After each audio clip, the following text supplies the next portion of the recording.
people are going to give up on you. You know, they're going to tell you it's not going to work. You're going to be looked over, you know, you're going to be looked down upon. You're going to be told your vision's crazy. You're going to be told you're insane.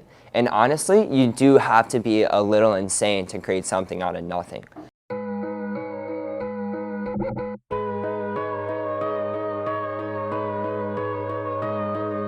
Yo, what's up guys? Here at my old high school, came back to talk to a club I created, Central Outreach. And Central Outreach is just a club that is completely student ran. There is a teacher, which is a facilitator. Obviously they have to have a teacher running the club, but completely student ran, absolutely no recognition. Nobody's gonna know what Central Outreach is, which is exactly why I created it. I'm super pumped to just talk to them, see what's going on, see what they're up to these days. It's been about 3 years since I've been here and heard what's going on. So it's gonna be really cool to just tell them how Central Outreach came about, the vision, and just to see it being fulfilled is absolutely unreal. So tag along, let's see how this goes.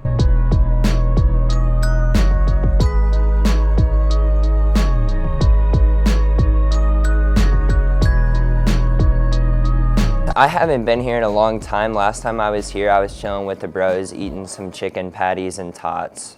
I think that's what I had like every day for 4 years. So I'm super happy to be back and see all of you guys.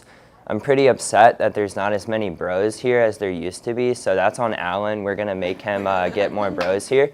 But shout out to the ladies. Like, let's get a round of applause for the ladies. The crazy thing is, so in 2016, I was in student council, NHS. I was junior class president, senior class president. But honestly, none of that mattered other than Central Outreach. So junior year, I tried to become the president of NHS, okay? I ended up losing by 1 vote. So that was really sad. It was a huge downer. It was pretty upsetting. And during the summer, I was just pretty upset about it. And one night I was just like laying in bed thinking, okay, I'm gonna give 5 to 10 hours to, or however many they need for me to serve at NHS.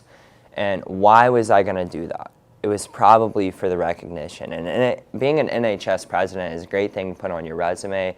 It's a great thing to, you know, put on college applications, to write an essay about what you did. So I said, what's the underlying factor as, you know, to why I did that? Recognition, you know? So if I said, if Blake, you need to wake up. If you're willing to do that, you should be willing to do the same exact thing, serve others, do good, you know, help others, love others, give back to the community without any recognition whatsoever. So I said, how can I do that? Start a club, you know, so start a senior year. I gathered a bunch of my friends, like 10, 20 of them. We signed a piece of paper saying we wanted to start a club. We called it Central Outreach and got Harris's approval. And really, we had Miss Tedder as a student, the teacher person that would help out. But really, we wanted it to be completely student ran, which I see it still is, which is amazing. Honestly, I'm not sure how much you help. I'm sure you do a lot. I am just the facilitator. I provide a room. That is awesome. See, I love that. So that was the whole idea behind it. So it was going to be completely student ran, absolutely no recognition. If you put it on your resume or whatever, really they would have to ask you what it is. And, you know, nobody is going to know what Central Outreach is, which is, you know, my entire motivation behind it. Like, do good with nobody knowing that you're doing good. So the coolest thing that we did was in 2016 when I had started it was we did a shirt fundraiser, and it was just a plain Central shirt. It was pretty cool. It was like one of those comfort color frat shirts. I don't know if they're still popular, but they were a couple years ago. And we raised like $800. It was completely student ran. We all collaborated together. And the cool thing is, the crazy thing is like now you guys have so many people here. We only had 4 people. So there would be 4 to 5 people coming to a meeting. Nobody knew what was going on. No Scott Harris retweets, no shout outs, nothing at all. It was completely like under the radar, and we were just running this by ourselves. So we would go to Harris, say, hey, we want to do this. We would get it approved to be able to hang it on the wall. We were dealing with the money, which is probably not good.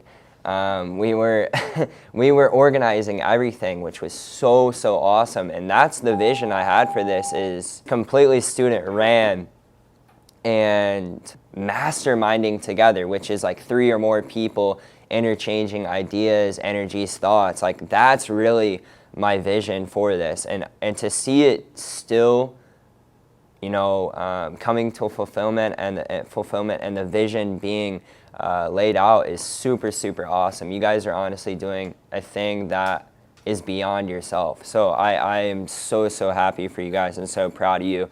And I have so much love for you beyond what you will ever know. I promise that. So with that money that we raised for the shirts, we ended up doing a thing called Operation Christmas Child, if you guys have ever heard of that. We did 80 boxes, and we had like 10 people, and we were at Dollar Tree.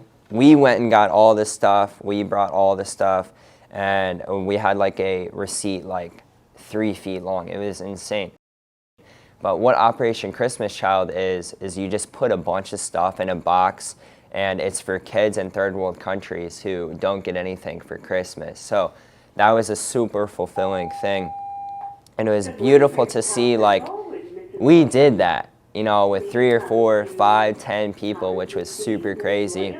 I'd say definitely that was the greatest thing we did that year. I mean, we did go to like, some homeless shelters and stuff like that, but that was really cool to see. We really came together. Some people used their strengths, and we all just had to help each other, because we really did not have anyone retweeting us, giving us money, donating and stuff. So it was all word of mouth. But on to the next year, which is fall 2016, when I graduated, I pretty much thought Central Outreach was done, So I thought it was going to be a 1-year thing. I mean, it was really under the radar, but there were a couple people, I don't want to not give them credit where credit's due, but I'm pretty sure it was Talia and Tucker Maupin who somehow kept this going. So does anyone know? Yeah. Okay, it was? All right, so pretty much what had happened is Tucker came to me and just said, dude, I think I'm going to get a teacher involved. And I was like, do it, man, do whatever you need to do. But the crazy thing is, fall of 2016 was probably the hardest time of my life. So I had just moved to Charleston, South Carolina for college. My parents to move to Charlotte, North Carolina. So I pretty much didn't have a home. Everything was new. I felt trapped. My girlfriend was about 13 hours away. My parents ended up getting a divorce about 2 months later. I had just created Central Outreach, so I was really into building things and really into creating businesses maybe or something. It was so new to me. I didn't know what I wanted to do anymore.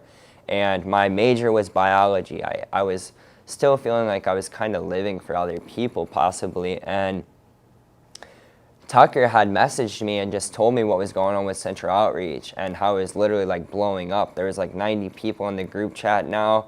And to be in one of the hardest times of my life and to look back 2,000 miles away, this small group that somehow, out of a small vision, whenever I was in a really pretty dark place, whenever I had lost NHS, because I was really humbled, was so fulfilling, because it was a vision that was fulfilled, without me even being there. It was you guys, you beautiful people who just kept the vision going, which was honestly beyond me. So that was a super massive glimmer of hope in fall of 2016, and I couldn't be more thankful.